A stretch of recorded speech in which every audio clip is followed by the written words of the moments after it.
सारी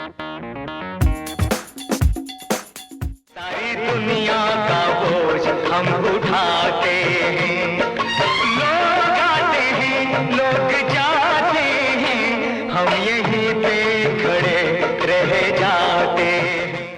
अस्सलाम वालेकुम। उर्दू पॉइंट से आपके साथ आपकी मेज़बान हफ्सा फयाज़। नाज़रीन, आज मैं मौजूद हूँ लाहौर के रेलवे स्टेशन पर। आपको बताते चलें कि लाहौर का रेलवे स्टेशन जो है, यहाँ पर आने जाने वाले जो मुसाफिर हैं उनकी तादाद चूँकि बहुत ज़्यादा रहती है, कसीर तादाद है। यहाँ स्टेशन पर हर इंसान की, हर शख्स की, हर बच्चे की, हर बूढ़े की अपनी ज़िंदगी है, लेकिन उन सब का इंतज़ार जो होता है वो होती है इस पटरी पर आने वाली ट्रेन। कोई मुसाफिरों को लेने आया हुआ है और कोई मुसाफिरों को छोड़ने के लिए आया होता है, और सबका मुश्तरका इंतज़ार जो है वो ट्रेन है। लेकिन आज हम लाहौर के स्टेशन पर जिस शख्सियत के बारे में बात करेंगे वो ऐसे लोग हैं जिनको सब लोग नज़रअंदाज कर देते हैं। वो है कुल्ली। कुल्ली मतलब वो शख्स जो मुसाफिरों का, आने जाने वालों का सामान उठाता है और बाहिफाजत पहुंचाता है। जिन लोगों ने ट्रेन में यहाँ से रवाना होना होता है, कुल्ली बाहर से उनका सामान उठाते हैं और ट्रेन तक पहुँचाते हैं, और जो ट्रेन के ज़रिए सफ़र करके स्टेशन पर आते हैं उनका सामान ट्रेन से निकाला जाता है और बाहर तक पहुँचाया जाता है। कदीम सिलसिला चलता आ रहा है कुल्ली कल्चर का, लेकिन हालात कुल्लियों के नहीं बदल सके। कुल्ली का यूनिफॉर्म अभी तो 14 अगस्त पर तब्दील कर दिया गया। सफ़ेद शलवार और लाल कमीज़ से इनको हरे रंग का यूनिफॉर्म दे दिया गया, लेकिन उसके बावजूद इनके मसाइल वहीं के वहीं हैं। यानी कहने का मतलब ये है कि वर्दी बदलने से मसाइल नहीं बदले।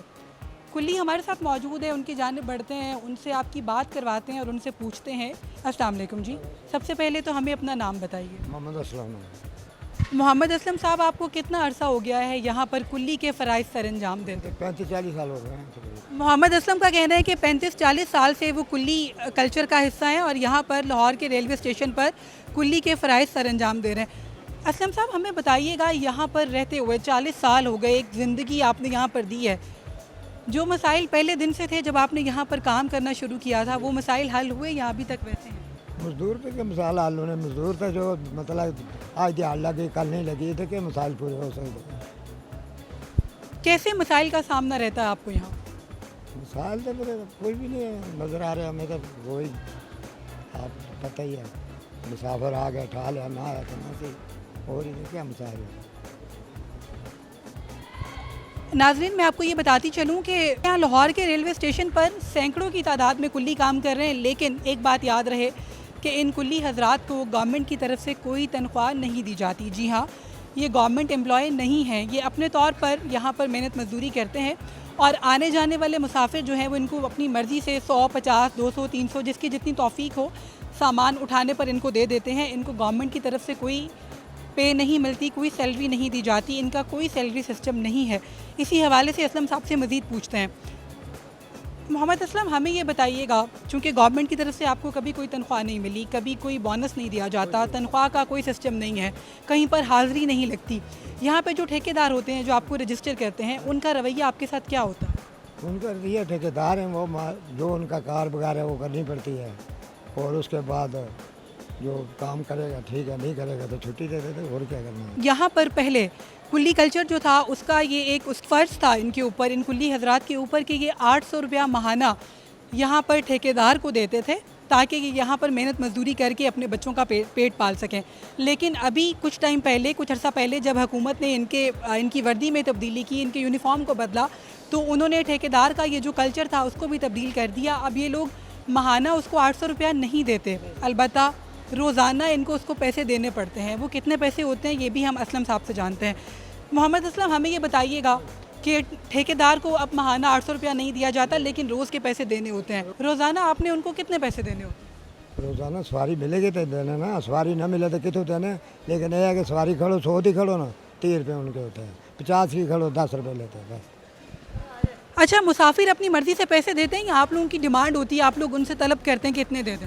मुसाफिर जनाब अपनी तलब नाल के उन्हें चले ने की दानो ना जो मंगो ना दें तो कोई ज़बरदस्ती नहीं है, फिर भी मुसाफिर दे ही जाता 100, 200, 50, कोई खाली नहीं जाता, ऐसा दे देना। आप समझते हैं कि यहाँ से जो पैसे आपको मिलते हैं रोज़ाना की जो आपकी आमदनी होती है वो कितनी हो जाती है और क्या उससे गुजारा हो रहा है? गुजारा बस 200-300 400 भी लग जाता है, किसी दिन नहीं लगता है, ऐसे भी है। तो फिर घर का चूल्हा कैसे चलता है? घर के तो लोग वैसे है, कोई बच्चे सियाने हैं, वो कोई कारोबार कर दे, वो मजदूरी करते हैं, रात को वक्त चल जाता है ऐसे। आप चाहते हैं कि हुकूमत की जानिब से आपको कोई तनख्वाह पर रजिस्टर किया जाए, आपको महीना कुछ पैसे मिलें जिससे आपको ये सुकून हो सके कि चलो महीने का कुछ तो आ रहा है? किसानों की ने तनख्वाह देनी है तो किन्ने लानी है? हाँ, यही करो कि शुक्र है जड़ा था कोई पेंट तो देना, ये भी ना आखिर चलो फारग हो जाओ। मैं अपने देखने वालों को ये बताती चलूँ कि कुल्ली के यूनिफॉर्म से लेकर के जो एक बहुत ख़ास चीज़, बहुत ज़रूरी चीज़ इनके यूनिफॉर्म में होती है, वो इनकी बाजू के ऊपर बंधा हुआ या लगा हुआ एक बैज होता है जिसके ऊपर इनका नंबर होता है। और मैं अपने नाज़रीन को ये भी बताती चलूँ कि इस नंबर की वजह से लोग यहाँ पर इनको जानते हैं। जब इनकी रजिस्ट्रेशन की जाती है तो इनको नंबर दे दिया जाता है और यहाँ पर ये लोग एक दूसरे को नामों से कम और नंबर से ज़्यादा पुकारते हैं। मोहम्मद असलम की बाजू पर लगा हुआ आप नंबर देख सकते हैं, ये गालबन 402 नंबर है जो कि इनका नंबर है और यहाँ पर लोग इनको इस नंबर से, जो इनके बाकी के कुलीग हैं वो इनको इस नंबर से जानते हैं और जो ठेकेदार है वो भी इनको इस नंबर से जानता है। ठेकेदार के रजिस्टर पे इनकी जो हाज़िरी लगती है वो भी इसी नंबर से लगती होगी। मोहम्मद असलम, हमें बताइए ये जो नंबर आपको है 402, इसके पीछे क्या हिस्ट्री है? क्या ये सीनियर होने के साथ साथ बदलता जाता है या जो पहले दिन से होता है वही होता है? जो पहले दिन से मिल जाए ना, ये अपने नाम पर लिखा जाता है। बाद जब नंबर नहीं पूरे होंगे हैं तो वो वक्त यानी कि दूसरा का लैके दो छुट्टी किया हुआ उसका इस्तेमाल कर लो, तो जो पूरे हैं तो जो नंबर मिल गया ये बाद ये उसके नाम होता है। अच्छा, आपका 40 साल से यही नंबर है? नंबर तो बदलते रहते हैं। मैं आपको इस नंबर के हवाले से बताती चलूँ कि ये जो नंबर कुल्ली ने अपने बाजू के ऊपर बांधा हुआ होता है, इसके पीछे हिस्ट्री ये है कि इनकी जितनी इनको जितनी गुंजाइश होती है ये अपनी जेब के मुताबिक इस नंबर को ख़रीद लेते हैं या ठेकेदार से ले लेते हैं। और यहाँ पर 5% भी ऐसा नंबर भी है जिस पर इन्हें 100 का 5% देना होता है। फिर ऐसे नंबर भी हैं जो 100 के 10% देना होता है। और ये जो नंबर मोहम्मद असलम की बाजू के ऊपर आप देख रहे हैं, ये नंबर जो है इस पर इन्होंने ठेकेदार को 100 में से 30% देना होता है, यानी जितने चक्कर ये लगाएंगे और उतने चक्कर पर ये 30% जो है वो ठेकेदार को देंगे। सदियों पुराना चलता हुआ कुल्ली कल्चर अभी तक वहीं का वहीं है। इनका सिर्फ यूनिफॉर्म बदला है, इनकी सिर्फ वर्दी बदली है, इनके हालात नहीं बदले। उर्दू पॉइंट की टीम इनके लिए दुआ गो है और हम आवाज़ बने हैं कुल्ली कल्चर की ताकि आप तक पहुंचा सकें इनके मसाइल। शायद हमारे इस पैगाम से इनके हकूक़ के ऊपर नज़रसानी हो सके और इनके लिए कुछ बेहतर हो सके। अपनी मेज़बान हफ्सा फ़याज़ को लाहौर के रेलवे स्टेशन से इजाज़त दीजिएगा और अपना रखिएगा बहुत सारा ख्याल।